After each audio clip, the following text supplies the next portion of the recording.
ఒకవేళ కవిత పార్టీ పెడితే కనుక దీపావళి కల్లా పార్టీ కార్యక్రమాలు రూపుదిద్దుకొని సిద్ధంగా ప్రజల్లోకి వెళ్ళే అవకాశం ఉందనుకోవచ్చా? ఏం జరగబోతోంది? ఎస్ రామదాస్, ఖచ్చితంగా మీరు చెప్పినట్లుగా అదే జరగబోతుంది. ఎందుకంటే కవిత కొత్త పార్టీ దిశగా అడుగులు వేయబోతుందంటూ కూడా కొన్ని వార్తలు అయితే వస్తున్నాయి. మనం చూడొచ్చు, ఇప్పటికే జాగృతి కార్యాలయం వద్ద హడావిడి కొనసాగుతుంది. ఇప్పటికే కొంతమంది నేతలు, జాగృతి కార్యకర్తలు, కవిత అనుచరులు ఇప్పటికే జాగృతి కార్యాలయానికి చేరుకున్నారు. బొకేలు తీసుకొని వచ్చారు.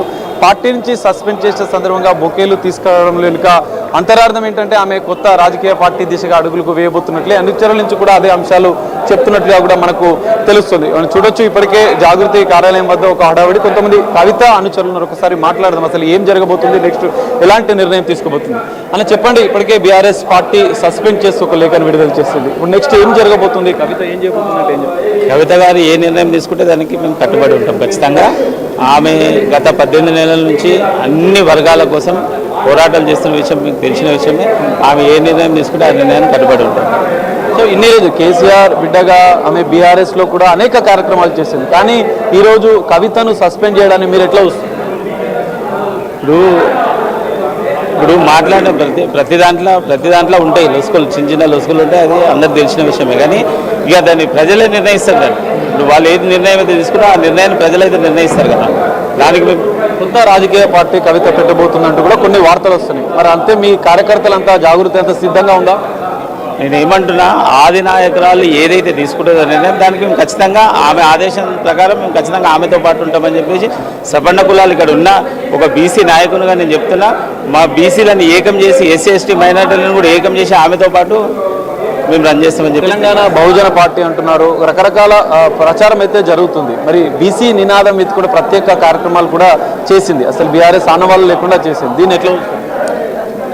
ఒకటే మీరు అర్థం చేసుకోవాల్సింది, ఆమె తీసుకున్న నిర్ణయాలు జాగృతి సొంతంగా ఒక సంస్థ ఏర్పాటు చేసి మహిళా బిల్లు కోసం పోరాటం చేసిన విషయం మీకు తెలిసే. అందులో ఇదైంది, ఒక అంబేద్కర్ విగ్రహం అసెంబ్లీలో పెట్టాలన్న దానికి కూడా ఇదైంది. 3 బిల్లులు పెట్టాలని డిమాండ్ చేస్తే 2 బిల్లులు పెట్టింది, అది కూడా సక్సెస్ చేసింది. కానీ సామాజిక తెలంగాణ కోసం ఆమె పోరాటం చేసినప్పుడు ఈ బడుగు బలహీన వర్గాలందరూ కూడా ఆమెతో పాటు మేము ఖచ్చితంగా ఉంటామని చెప్పి తెలియజేస్తున్నాం. సార్ ఒక్కసారి మాట్లాడదాం ఒకసారి. సార్ ఒక్కసారి అంటే ఏం జరగబోతుంది నెక్స్ట్ అనేది సరే చూడొచ్చు. మనం ఇప్పటికే కవిత కార్యాలయం వద్ద ఒక హంగామా వాతావరణం అయితే కొనసాగుతుంది. ఇప్పటికే కీలక అనుచరులు, కవితకు సంబంధించినటువంటి, జాగృతికి సంబంధించినటువంటి కీలక నేతలు కూడా ఇప్పటికే కార్యాలయానికి చేరుకుంటున్నారు. మరికొద్ది సేపట్లో ఈ విషయం పైన, ఈ అంశం పైన ఏదైతే బీఆర్ఎస్ నుంచి సస్పెన్షన్ నేపథ్యంలో ఆమె ఒక కీలక ప్రకటన, కీలక అంశాలపై ఆమె మాట్లాడే అవకాశం కనిపిస్తుంది. తెలంగాణ జాగృతి వద్దమైతే ఒక హడావిడి వాతావరణం అయితే మనం చూడొచ్చు.